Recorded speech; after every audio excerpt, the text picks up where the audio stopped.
ನಮಸ್ಕಾರ ಎಲ್ಲರಿಗೂ.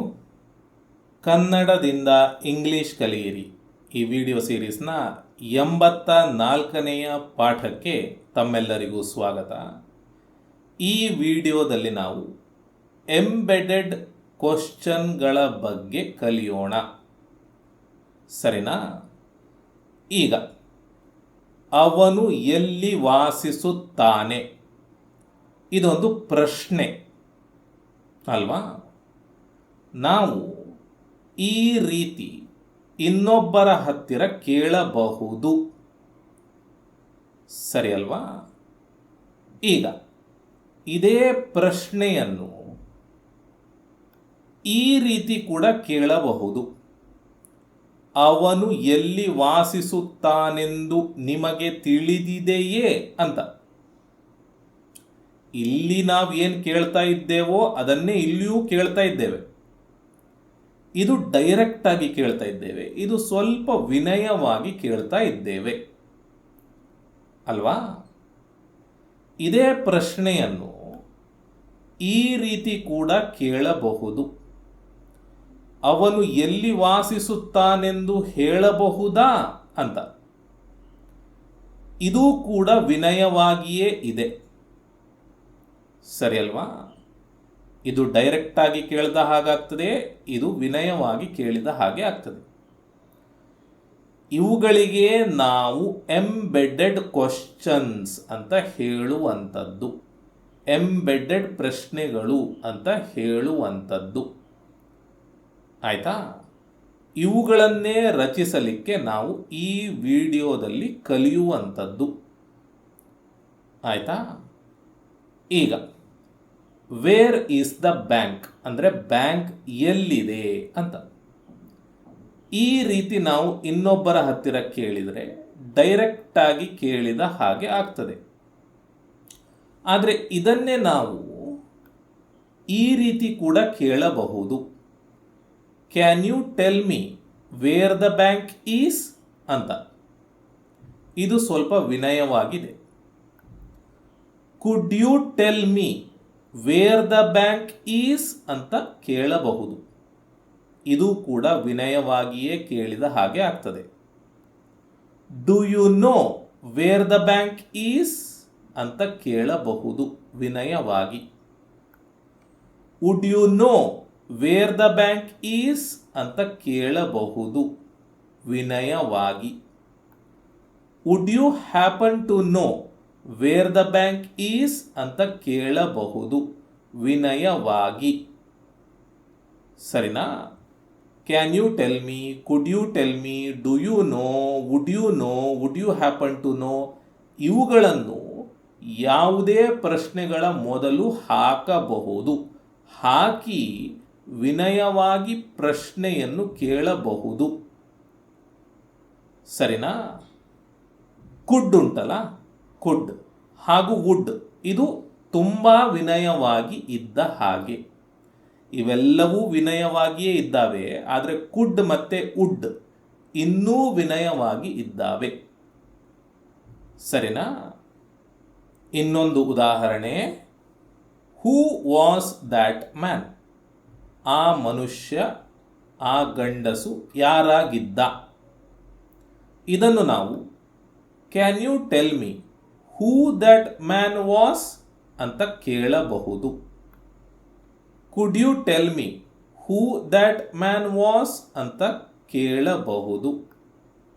Do you know who that man was ಅಂತ ಕೇಳಬಹುದು.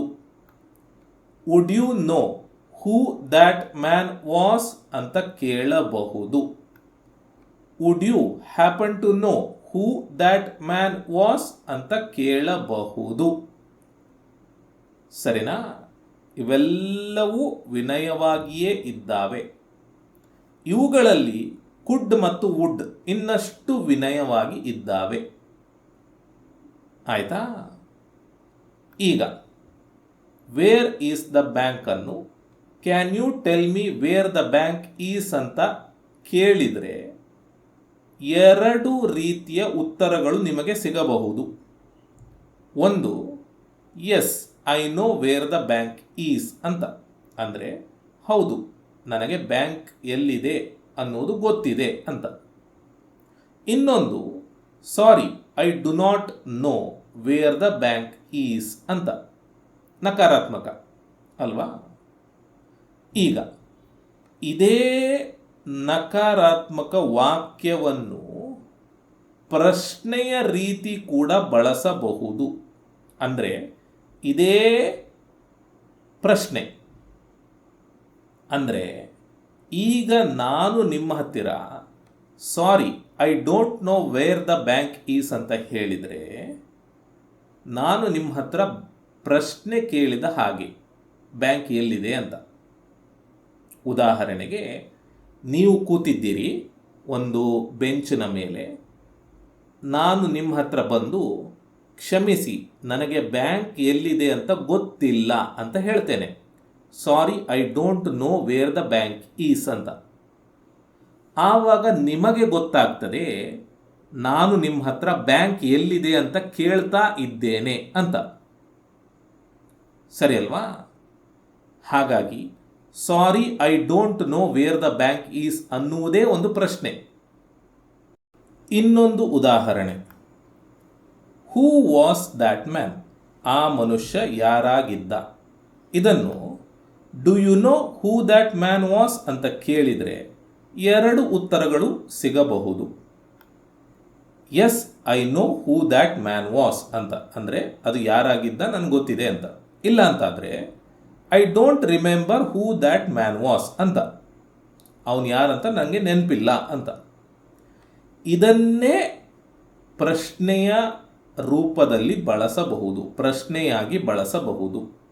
ಉದಾಹರಣೆಗೆ, ನೀವು ಇದ್ದೀರಿ, ನಾನು ಇದ್ದೇನೆ, ನಾವು ಮಾತನಾಡ್ತಾ ಇದ್ದೇವೆ.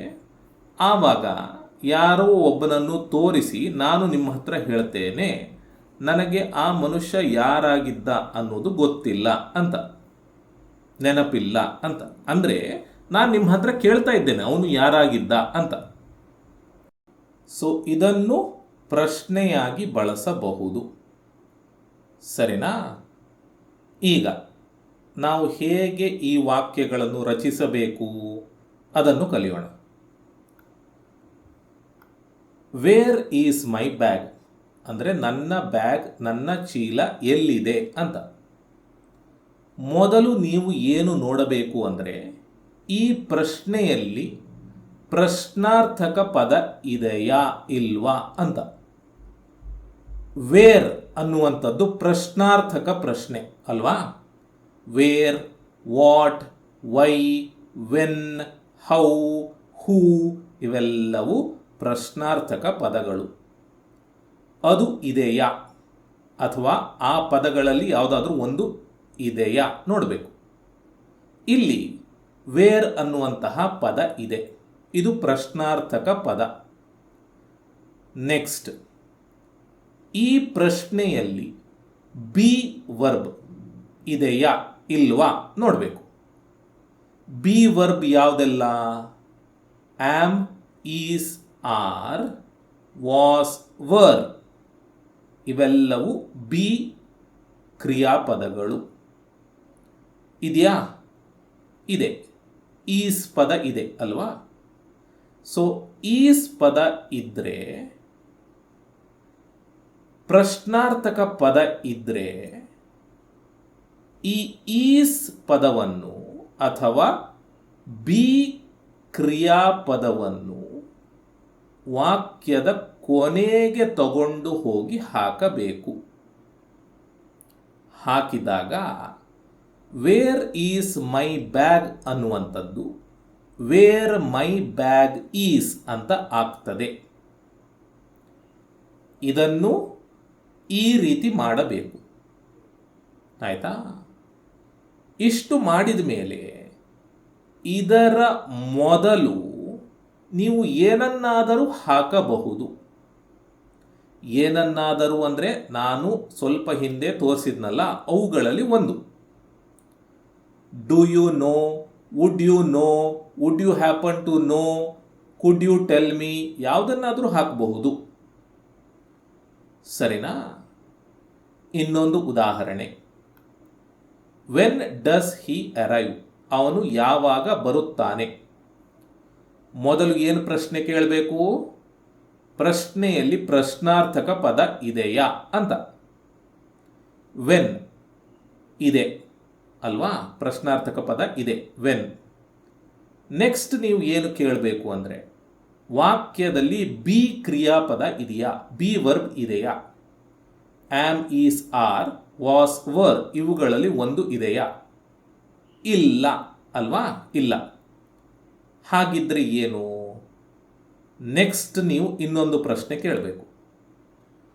ವಾಕ್ಯದಲ್ಲಿ ಅಂದರೆ ಪ್ರಶ್ನೆಯಲ್ಲಿ ಡೂ ಕ್ರಿಯಾಪದ ಇದೆಯಾ ಅಂತ.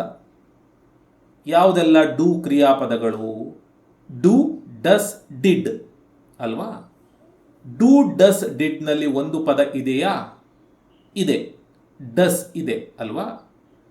ಡಸ್ ಇರುವುದರಿಂದ ಇದನ್ನು ನೀವು ಹಿ ಆದಮೇಲೆ ಹಾಕಬೇಕು. ಡಸ್ ಹಿ ಅರೈವ್ ಇದ್ದದ್ದನ್ನು ಹಿ ಡಸ್ ಅರೈವ್ ಮಾಡಬೇಕು. ಆದರೆ ಒಂದು ಸಣ್ಣ ಬದಲಾವಣೆ ಮಾಡಿ. ಅದೇನು? ಈ ರೀತಿ, ವೆನ್ ಹಿ ಅರೈವ್ಸ್ ಅಂತ. ವೆನ್ ಹಿ ಅರೈವ್ಸ್ ಅಂದರೆ ಏನು? ವೆನ್ ಹಿ ಡಸ್ ಅರೈವ್ ಅಂತ ಅಲ್ವಾ? ಡಸ್ ಈಚೆಗೆ ಹಾಕಿದರೆ ಹಿ ಡಸ್ ಅರೈವ್ ಅಂತ ಆಗ್ತದೆ. ಹಿ ಡಸ್ ಅರೈವ್ ಅಂದರೆ ಹಿ ಅರೈವ್ಸ್ ಅಂತ. ಸರಿ ಅಲ್ವಾ? ನಿಮಗೆ ಗೊತ್ತಿದೆ ಇದು. ಹಿ ಡಸ್ ಅರೈವ್ ಅನ್ನು ಹಿ ಅರೈವ್ಸ್ ಮಾಡಿ ಈ ರೀತಿ ಹೇಳ್ತೇವೆ. ವೆನ್ ಡಸ್ ಹಿ ಅರೈವ್ ಅನ್ನು ವೆನ್ ಹಿ ಅರೈವ್ಸ್ ಅಂತ ಹೇಳ್ತೇವೆ. ಇಷ್ಟಾದ ಮೇಲೆ ಇದರ ಮೊದಲು ಏನನ್ನಾದರೂ ಹಾಕಿ. ಆಯ್ತಾ? ಇನ್ನೊಂದು ಉದಾಹರಣೆ. ಹೂ ಏಟ್ ಮೈ ಚಾಕ್ಲೇಟ್ಸ್? ನನ್ನ ಚಾಕ್ಲೇಟ್ಗಳನ್ನು ಯಾರು ತಿಂದರು ಅಂತ. ಮೊದಲ ಪ್ರಶ್ನೆ ಏನು? ಪ್ರಶ್ನೆಯಲ್ಲಿ ಪ್ರಶ್ನಾರ್ಥಕ ಪದ ಇದೆಯಾ ಅಂತ. ಇದೆ, ಹೂ ಅನ್ನುವಂತಹ ಪದ ಇದೆ ಅಲ್ವಾ? ನೆಕ್ಸ್ಟ್ ನೀವೇನು ಕೇಳಬೇಕು? ಪ್ರಶ್ನೆಯಲ್ಲಿ ಬಿ ಕ್ರಿಯಾಪದ ಇದೆಯಾ ಅಂತ. ಇದೆಯಾ ಇಲ್ಲಿ? ಇಲ್ಲ. ನೆಕ್ಸ್ಟ್ ಏನು ಕೇಳಬೇಕು? ಪ್ರಶ್ನೆಯಲ್ಲಿ ಡೂ ಕ್ರಿಯಾಪದ ಇದೆಯಾ ಅಂತ. ಇದೆಯಾ? ಇಲ್ಲ ಅಲ್ವಾ? ಹೀಗಿದ್ದಾಗ ಇಲ್ಲಿ ಏನಿರ್ತದೋ ಅದನ್ನೇ ಡೈರೆಕ್ಟ್ ಆಗಿ ಬಳಸುವಂಥದ್ದು. ಹೂ ಏಟ್ ಮೈ ಚಾಕ್ಲೇಟ್ಸ್? ಹೂ ಏಟ್ ಮೈ ಚಾಕ್ಲೇಟ್ಸ್? ಇಲ್ಲಿ ಏನು ಬದಲಾವಣೆ ಇಲ್ಲ. ಇದರ ಮೊದಲು ಏನನ್ನಾದರೂ ಹಾಕಬಹುದು. ಸರಿನಾ? ಸೊ ಹೀಗೆ ನಾವು ಈ ರೀತಿಯ ಎಂಬೆಡೆಡ್ ಪ್ರಶ್ನೆಗಳನ್ನು ರಚಿಸುತ್ತೇವೆ. ಆಯ್ತಾ? ಇನ್ನು ವಾಸ್ ಶಿ ಸಿಕ್? ಮೊದಲು ನೀವು ಕೇಳಬೇಕಾದಂತಹ ಪ್ರಶ್ನೆ ಏನು? ಪ್ರಶ್ನೆಯಲ್ಲಿ ಪ್ರಶ್ನಾರ್ಥಕ ಪದ ಇದೆಯಾ ಅಂತ. ವಾಟ್, ವೆನ್, ಹೌ, ವೇರ್, ಹೂ ಇವುಗಳಲ್ಲಿ ಒಂದಿದೆಯಾ? ಇಲ್ಲ ಅಲ್ವಾ? ಹೀಗಿದ್ದಾಗ ನಾವು ಈ ರೀತಿ ರಚಿಸಬೇಕು. ಹೇಗೆ ನೋಡಿ. ವಾಸ್ ಶಿ ಸಿಕ್ ಏನಿದು? ಯಾವ ಸ್ಟ್ರಕ್ಚರ್? ಪ್ರಶ್ನೆಯ ಸ್ಟ್ರಕ್ಚರ್ ಅಲ್ವಾ? ಪ್ರಶ್ನೆ ಇದು. ಇದನ್ನು ಸಕಾರಾತ್ಮಕ ವಾಕ್ಯವನ್ನಾಗಿ ಮಾಡಬೇಕು. ವಾಸ್ ಶಿ ಸಿಕ್ ಅನ್ನು ಸಕಾರಾತ್ಮಕ ವಾಕ್ಯ ಹೇಗೆ ಮಾಡೋದು? ಈ ರೀತಿ, ಶಿ ವಾಸ್ ಸಿಕ್ ಅಂತ ಅಲ್ವಾ? Was she sick? She was sick. ಇದು ಪ್ರಶ್ನೆ, ಇದು ಸಕಾರಾತ್ಮಕ ವಾಕ್ಯ. ಸಕಾರಾತ್ಮಕ ವಾಕ್ಯ ಮಾಡಿ ಅದರ ಮೊದಲು ಇಫ್ ಹಾಕಬೇಕು. ಇಫ್ ಹಾಕಿ ಇಫ್ ಶಿ ವಾಸ್ ಸಿಕ್ ಅಂತ ಮಾಡಬೇಕು. ಅದಾದ ಮೇಲೆ ಇದರ ಮೊದಲು ಏನನ್ನಾದರೂ ಹಾಕಬಹುದು. Was she sick? Could you tell me if she was sick? ಈ ರೀತಿ. ಸರಿನಾ? ಇಷ್ಟು ನಿಯಮಗಳು. ಆಯಿತಾ? Next, is the doctor available? Could you tell me if the doctor is available? ಇಲ್ಲಿ ಪ್ರಶ್ನಾರ್ಥಕ ಪದ ಇಲ್ಲ ಅಲ್ವಾ? ಪ್ರಶ್ನಾರ್ಥಕ ಪದ ಇಲ್ಲದೇ ಇದ್ದಾಗ ನೀವು ಉಳಿದ ಯಾವ ಪ್ರಶ್ನೆಗಳನ್ನು ಕೇಳುವ ಅಗತ್ಯ ಇಲ್ಲ. ಬಿ ವರ್ಬ್ ಇದೆಯಾ, ಡೂ ವರ್ಬ್ ಇದೆಯಾ, ಯಾವುದನ್ನು ಕೇಳುವ ಅಗತ್ಯ ಇಲ್ಲ.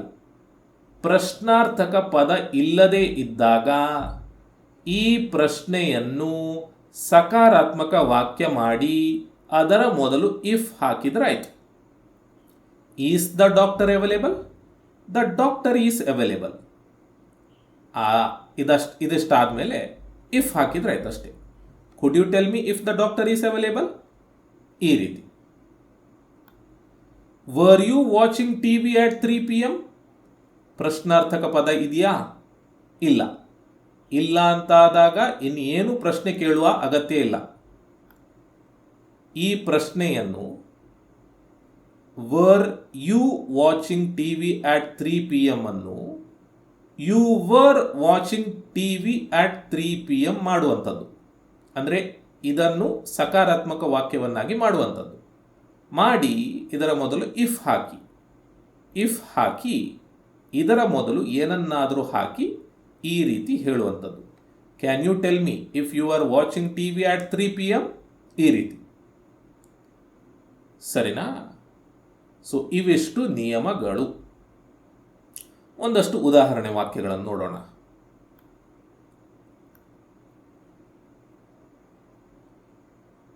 ಆಯ್ತಾ? ಸರಿ, ಹೇಳ್ಕೊಟ್ಟಿದ್ದೆಲ್ಲ ಅರ್ಥ ಆಗಿದೆ ಅಂತ ಅಂದುಕೊಂಡು ಈ ಒಂದು ಎಕ್ಸಸೈಸನ್ನು ಕೊಡ್ತಾ ಇದ್ದೇನೆ. ಈ 4 ಡೈರೆಕ್ಟ್ ವಾಕ್ಯಗಳನ್ನು ಎಂಬೆಡೆಡ್ ಪ್ರಶ್ನೆಗಳನ್ನಾಗಿ ಮಾಡಿ ಕಮೆಂಟ್ ಮಾಡಿ. ಇನ್ನೊಂದು 5 ಸೆಕೆಂಡ್ಗಳಲ್ಲಿ ಇವುಗಳ ಉತ್ತರಗಳನ್ನು ಇಲ್ಲಿಯೇ ತೋರಿಸುತ್ತೇನೆ.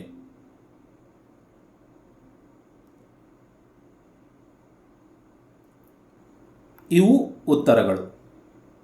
ಸರಿನಾ? ಐ ವಂಡರ್ ಅಂತ ಕೂಡ ನಾವು ಹೇಳ್ತೇವೆ.